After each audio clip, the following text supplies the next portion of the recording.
এই ভোটার তালিকায় আমরা নিশ্চয়ই সবাই একমত হব, গত 3টি ভোট পর কোনো ভোটই না হওয়ার কারণে এদেশের মানুষ ভোটের প্রতি তাদের আস্থা হারিয়ে ফেলেছিল।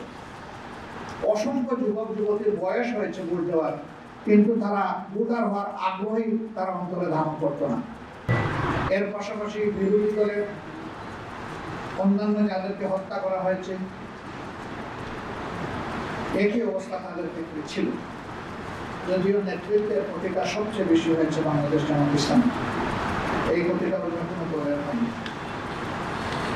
আমরা এরকম নির্যাতনের শিকার হয়ে স্বৈর শাসকের হাতে দুনিয়া থেকে যারা বিদায় নিয়েছেন তাদের আত্মার মাগফিরাত কামনা করছি এবং আল্লাহ তাআলার দরবারে তাদেরও শাহাদাত কামনা করছি।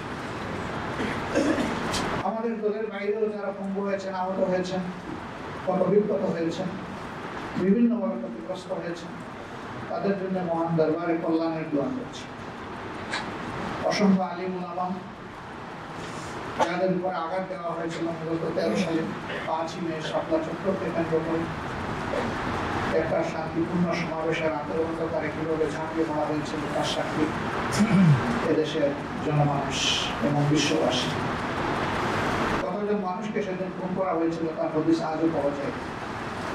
কোথায় তাদেরকে নিয়ে গায়েব করা হয়েছে লাশগুলো, তাদের পরিবার তা জানতে পারে। এরপরে আবার 21 সালে একই কাণ্ড, অসংখ্য আলিম উলামা হেফাজতের নেতৃবৃন্দের উপরে চালানো হয়েছিল। হাজার হাজার মামলা দিয়ে লক্ষ লক্ষ মানুষকে জেলে নেওয়া হয়েছে। কার্যত আমাদের বাড়িঘর জেলেই পরিণত হয়েছিল। জেলের ভিতরেও জেল, বাইরেও জেল, গোটা দেশটাই একটা কারাগারে পরিণত হয়েছিল। অনেক বিবেকবান নিরীহ মানুষ এই তাণ্ডবের কারণে তখন দেশ ছেড়ে ভিন্ন দেশে তারা ঠিকানা খুঁজতে বাধ্য হয়েছিল। অনেক প্রতিভাবান সাংবাদিক তাদের বিবেকের জায়গা থেকে রিপোর্ট করার কারণে দেশে তারা নিরাপদ থাকতে পারেনি বলে অনেকে দেশ ছেড়ে চলে যেতে হয়েছে। 13 সালে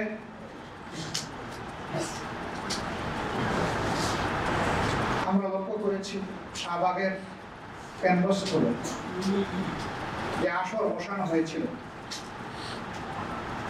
দেশে চরম বিশৃঙ্খলা সৃষ্টি করা হয়েছিল। তখন 2টা সরকার প্যারালাল চলছিল।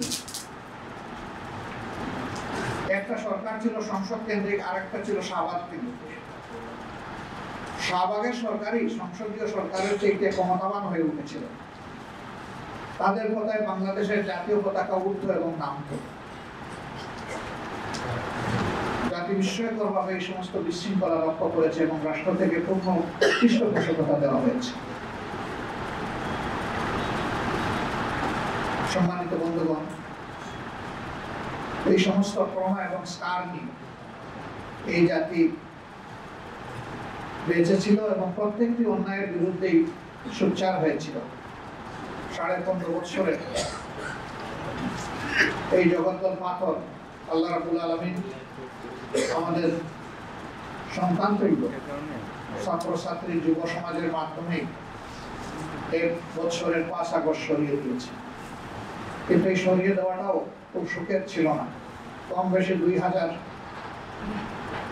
আদম সন্তানকে এই দেশের নির্মমভাবে খুন করা হয়েছে।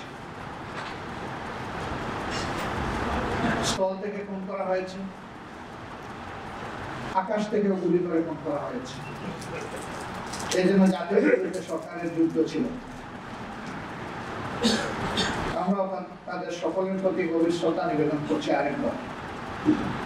তাদের সীমাহীন ত্যাগের বিনিময়ে আজকের এই বাংলাদেশ, নতুন বাংলাদেশ। সুতরাং এই জাতিকে তাদের রক্তের প্রতি শ্রদ্ধাশীল থাকতে হবে এবং ঋণ পরিশোধে যত্নশীল হতে হবে। আমরা প্রতিশ্রুতিবদ্ধ, আমরা আমাদের সন্তানদের, নাগরিকদের এই রক্তের এর মর্যাদা আমরা দিতে চাই। এর বিনিময়ে তারা যে স্লোগান দিয়েছিল, উই ওয়ান্ট জাস্টিস, আমরা ন্যায় বিচার সমৃদ্ধ একটি সমাজ চাই, বৈষম্যহীন একটা সমাজ চাই। সেই বৈষম্যহীন এবং ন্যায় বিচার সমৃদ্ধ সমাজ গড়তে হলে সুষ্ঠু নির্বাচনের মধ্য দিয়ে কাউকে না কাউকে এদেশের দায়িত্ব তুলে নিতে হবে হাতে।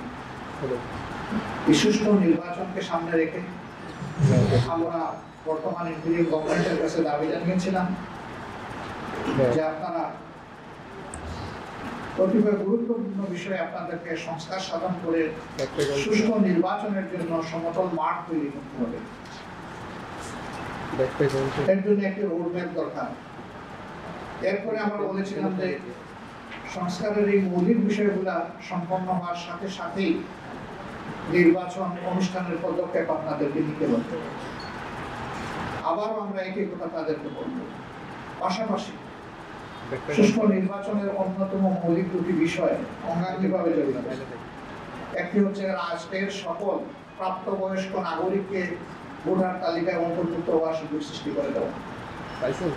দ্বিতীয়টি হচ্ছে বিগত সরকার জুলুম করে বহু জায়গায় তৎকালীন বিরোধী দলে যারা ছিলেন তাদের এলাকাগুলোকে টার্গেট করে আসন সংখ্যা কমিয়ে দিয়েছেন, আসন পুনর্বিন্যাসের নামে জুলুম করেছে।